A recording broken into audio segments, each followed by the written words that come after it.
एक बहुत ही एक अच्छी खबर है जिससे हम सारे भारतीयों का जो सीना है, गर्व से ऊँचा हो जाएगा। कुछ बॉर्डर्स पे हुआ वो तो हुआ। ये क्यों हो रहा है और ये क्या हो रहा है?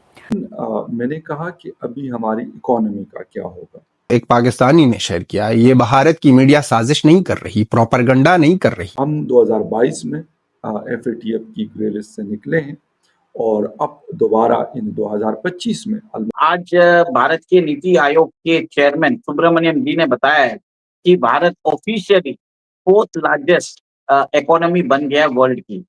अजीत डोभाल वहां पर S-500 की बात करेंगे और सिर्फ S-500 की बात नहीं करेंगे, Su-57 स्टेल्थ की भी बात करने जा रहे हैं। दिस इज द रियल सनातनी ग्रोथ। कि इंडिया ने शायद अप्रोच किया है आईएमएफ को कि पाकिस्तान एक टेरर कंट्री है और उसको पैसा ना दिया जाए। सोचना भी मत और कहना भी मत पाकिस्तानियों कि ये एआई है और भारत की प्रोपेगेंडा है। पाकिस्तान को लगभग $23 बिलियन का नुकसान हुआ है। पाकिस्तान हमारी जो जीडीपी है उसने जापान की जीडीपी को सरपास कर दिया है। आज विश्व में हम चौथे स्थान पे हैं। हमारे आगे सिर्फ 3 ही देश हैं। एक तो अमेरिका है, सेकंड चाइना है, थर्ड है। देखिए अमेरिका की जो जीडीपी है वो बताई जाती है अराउंड $28 ट्रिलियन। चाइना की जीडीपी बताई जाती है अराउंड $18 ट्रिलियन। अमेरिका की जर्मनी की जीडी है अराउंड $4.8 ट्रिलियन। हमारी जो जीडीपी है आज की डेट में इट इज अराउंड $4.2 ट्रिलियन। और इन अनदर 2 to 3 years हम 2 और 3 साल में हम जर्मनी को भी सरपास कर देंगे। इसका रीजन क्या है? देखिए आपको मालूम होगा कि हमारी जो ग्रोथ रेट है वो एक 6.3% के दर से we are growing right now. जो जर्मनी की ग्रोथ रेट है it is around 1%। In fact Germany में रिसेशन का खतरा बहुत ज्यादा बढ़ चुका है। भारत की ग्रोथ रेट में सबसे बड़ा रीजन क्या है वो बताइए। आपको मालूम है कि गवर्नमेंट ने जिस तरह से रिफॉर्म्स चालू किए हैं, यहाँ पे पीएलआई स्कीम्स दी है टू अट्रैक्ट इन्वेस्टमेंट्स, जिस हिसाब से जनधन योजना चालू की है जिसमें जो गवर्नमेंट की बेनिफिशियरी स्कीम्स है वो आप लोगों को डायरेक्ट मिल रही है बिना किसी इंटरमीडियरी के। इसके कारण जो ये ट्रांसफर ऑफ जो गवर्नमेंट का जो स्कीम्स है तो डायरेक्ट आपके यहाँ पे ट्रांसफर हो रहा है under the direct benefit transfer scheme. उसके कारण बहुत सारे लोग पॉवर्टी लाइन से ऊपर आ चुके हैं। गवर्नमेंट की policies are right now India का जो डेमोग्राफिक डिविडेंड है वो भी हमें एक तरह से सपोर्ट कर रहा है। देखिए दर्शकों आपको ये भी जानना पड़ेगा कि भारत 1947 से 2014 तक हम $2 ट्रिलियन की इकोनॉमी थे। इन द नेक्स्ट 11 years मतलब आज समझ लीजिए 2014 से और 2025 तक हम $2 ट्रिलियन बने। जो काम पहले हमें करने में जो टाइम लगा था 67 years लगा था जो 2 ट्रिलियन बनने के लिए, द नेक्स्ट 2 ट्रिलियन हमने 11 साल में बना लिया। और बताया जाता है बाय 2032 ये मोदी जी का एक स्वप्न है कि भारत एक $10 ट्रिलियन इकोनॉमी बन जाए। मतलब सोचिए कि अनदर 8 years में we shall grow by 1.5 times आज के ग्रोथ रेट के हिसाब से। तो ये सब चीज आपको ये समझना पड़ेगा कि ये जो भी हो रहा है ये मोदी जी की पॉलिसीज के कारण हो रहा है।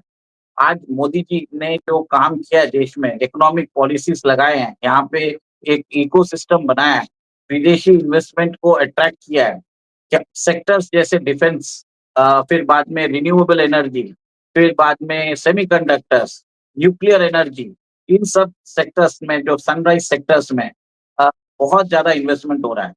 हमने गिफ्ट सिटी खोली है to attract international foreign portfolio investments. Dholera city बना रहे हैं फॉर सेमीकंडक्टर्स।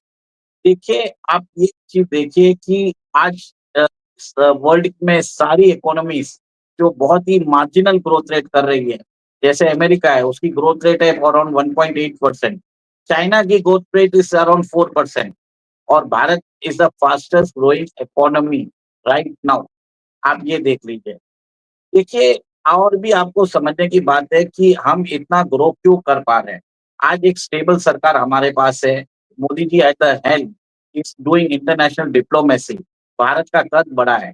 इंटरनेशनल इंस्टीट्यूशंस में हमारा क्लाउड बढ़ा है और लोग एक तरह से हमें सीरियसली लेने लग गए हैं। आज हमारे डिफेंस एक्सपोर्ट्स जो पहले बताया जाता था 2014 में 682 करोड़ या 700 करोड़ था, आज 24,000 करोड़ है। By 2029 it is estimated to be around 50,000 crore. Investments है, फॉरेन डायरेक्ट इन्वेस्टमेंट्स भारत में बढ़ रहा है और एक तरह से जो फॉर्मलाइजेशन ऑफ इकोनॉमी हो रही है और जिस हिसाब से बहुत सारे लोग जो टैक्स नेट में आ चुके हैं, तो ये एक चीज बताया जाता है कि भारत के जो अच्छे दिन हैं वो स्टार्ट हो चुके हैं आने।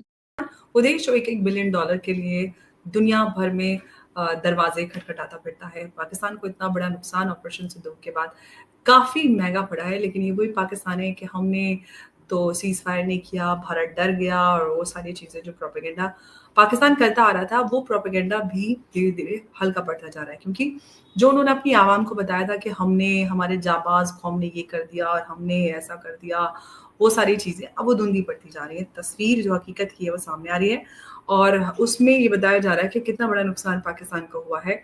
एक जो रिपोर्ट है उसकी खबर, ये मैं स्क्रीनशॉट आपको लगा रही हूँ। Pakistan total financial loss in 2025 conflict is likely 18 to 22 billion with 1.75 to 1.9 billion in direct military cost and 16 to 20 billion in economic disruptions. These figures are approximate due to limited transparency and varying report.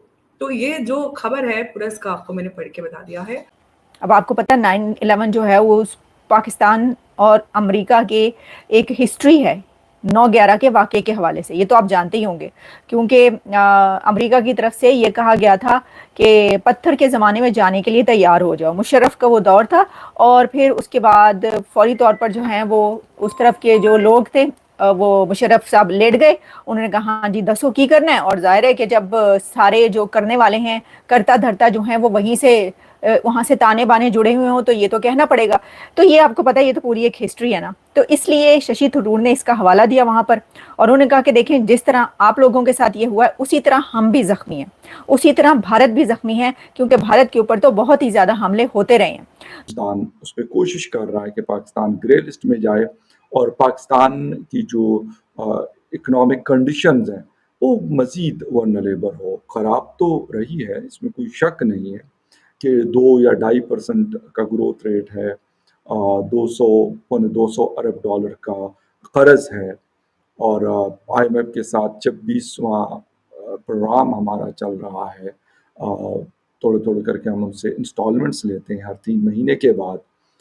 इसके साथ हमने UAE, चीन, Saudi Arabia और शायद Qatar और world bank से भी हमने पैसे लेके रखे हुए हैं और मज़ीद की भी कोशिश हो रही है। अभी हमारा एक वर्ल्ड बैंक के साथ एक प्रोग्राम है $20 बिलियन का ना, वो पानी का लेवल यहाँ तक था और जब इंडिया की तरफ से जो है ना वो पानी रोक दिया गया तो ये आप सामने देख सकते हैं कि जो ये दरिया ये कितनी दूर चला गया।